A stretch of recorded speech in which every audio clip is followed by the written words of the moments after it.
Hello guys, welcome to Solving Solutions. On today's tutorial, we are going to show you how to perform atmospheric correction on your Sentinel-2 data. Now let's come to our notes. According to our notes, we are working with a level 1C product that has top of atmosphere reflectance, and then it's also auto-rectified, right? Good. So these are some other components of this particular ID. It's a band 2. It's the band 2 that we are trying to explicitly state out, right? Good. Now the data is this, that's Sentinel-2 level 1C, which means it contains top of atmosphere reflectance, and then it has been radiometrically calibrated, geometrically corrected, and then auto-rectified. However, it has not been atmospherically corrected. So this L1C can be used without pre-processing if we are using it for just visual interpretation, producing true color and false color composites, and then maybe general mapping.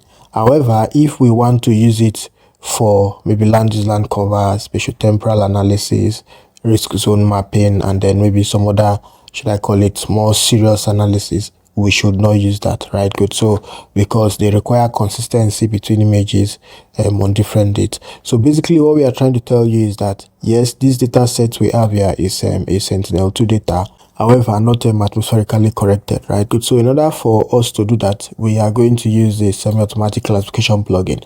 Now remember that there are other methods to achieve that. We are going to explore them subsequently on the channel.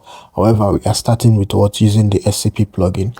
So if you don't have it, you can actually install it via the plugin window, and then when you install it, you come down here and then you go to pre-processing, and then you come down to image conversion.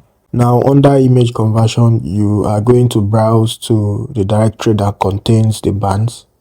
Good. So we have navigated to the folder that contains the data set. So we select that folder, and then you can see the 13 bands of the Sentinel-2 data has been loaded. Then we now also select the metadata file. So you scroll down, you see the MTD file, and then you load that up. So it apply DOS atmospheric correction. When you click on that, it will now apply the atmospheric correction to the bands that you have loaded here, and then we click on run. Okay, so we click on this folder because that is where we want to load the corrected bands, and then we select, and the process has started, right? Good. So we can now come to the folder where we have those raster data. Good. So we're on the folder B, and then you can now see RT added to each of the file names as a prefix, and then this is these are the bands that have been atmospherically corrected. So subsequently we are going to use these bands for some analysis, but basically we have shown you how you can use QGIS, the semi-automatic classification plugin in QGIS, to perform this atmospheric correction of your Sentinel-2 dataset. So we'll see you on another interesting one. Until then, keep staying safe and have a fantastic time. Bye.